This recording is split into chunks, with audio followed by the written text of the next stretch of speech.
Good morning, everyone. I am Annalisa Amor. My topic is all about teaching cycle of concept.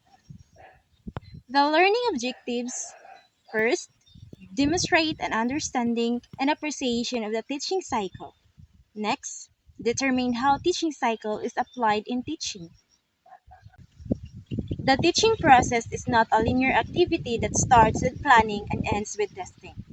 Instead, it is a cycle of repeating stages until the students acquire an understanding of the target concepts and skills.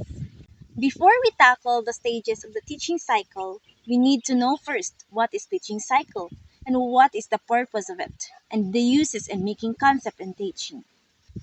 Teaching cycle is a continuously repeating process of assessing students' needs, planning instructions, delivering instructions, and assessing outcomes. Because teaching cycle is a spring that goes through to the same process over and over. But in every cycle, a more informed, objective, and better understanding of what it means. It is a learning cycle that is an inquiry based approach and teaching strategy that continues to demonstrate significant effectiveness in classroom to promote critical thinking and active learning and meaningful learning. It's somewhat called as spiral progression, which means the repetition of the key concepts that being presented or a continuous learning and teaching. But in every cycle, there is an improvement, better understanding, and increasing of complexity. It can be used for any content area, which is the goal is to create a motivational learning content in which students are actively exploring, synthesizing information and designed to cause lasting changes in a student's conceptual learning. There are many models of the teaching cycle that various educators have developed throughout the years. However, all models boil down to six common stages, which is the following: identify objectives, plan instruction, implement plan, check for understanding, reflect on teaching, and assess learning and reflect on the results. Identify objectives. In identifying objectives, ensures that they are specific, achievable, and realistic. And what knowledge and skills do the students need to learn? You must be guided with content standard, performance standard, and learning competencies that be found in the curriculum guide. It means na kung mag-teach ta, we need to identify first the objectives and have the goal para matudlo nato og maayo ug ma-achieve nato ang target goal, and the students will learn and meet the expectations sa imong klase.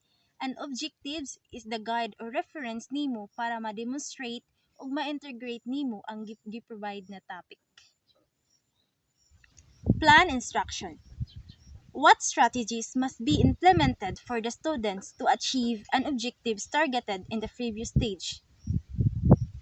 In planning instruction, it is important that you have mastered the content of the lesson that you are about to teach. It is also beneficial to be familiarized with students, what they know, how they learn, and how they know, and etc. Next, implement plan. Teachers will conduct the learning activities that you have prepared during the planning stage. Even though you have carefully and delicately planned for the lesson, you must be flexible with the possible changes that you need to accommodate.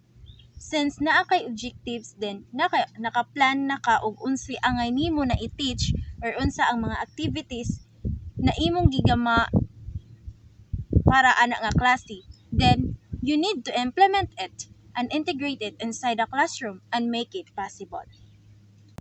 Next, check for understanding. Teaching is about helping students learn.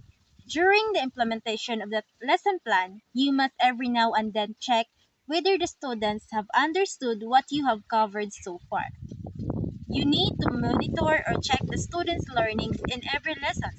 And if the students is not yet ready to move on to another concept of learning, provide an elaborate explanation and more examples they needed. How will you know whether changes is needed? This is the use of checking of understanding.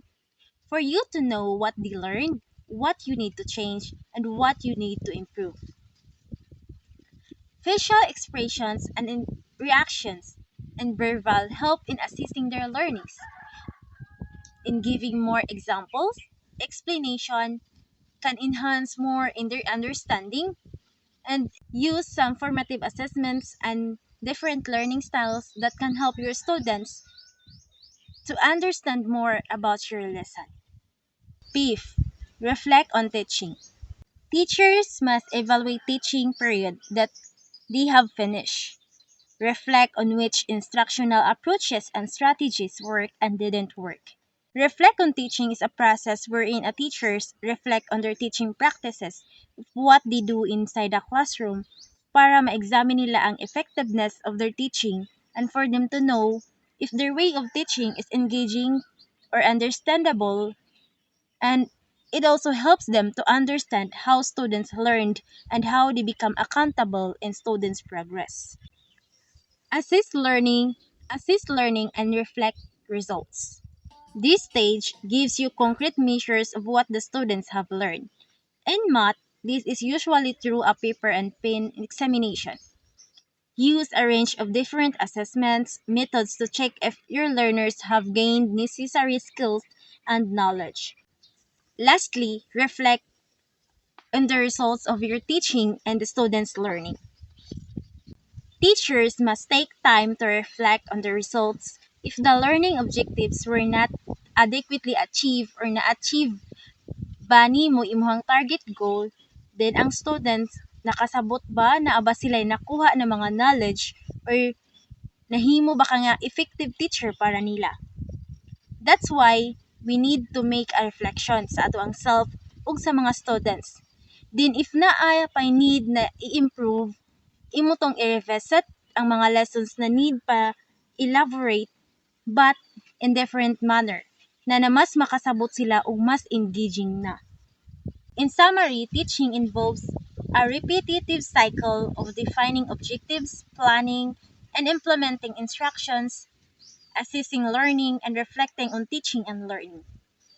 Each part of the cycle provides a better understanding of what it means to teach and learn, and it should result in better instruction in the next repetition of the cycle. Please take time to answer these questions and twist the loop. Number 1. What do you think is the most important stage of teaching cycle? Why do you think so? Number 2. Why do we need to identify learning objectives? And that would be all. Thank you.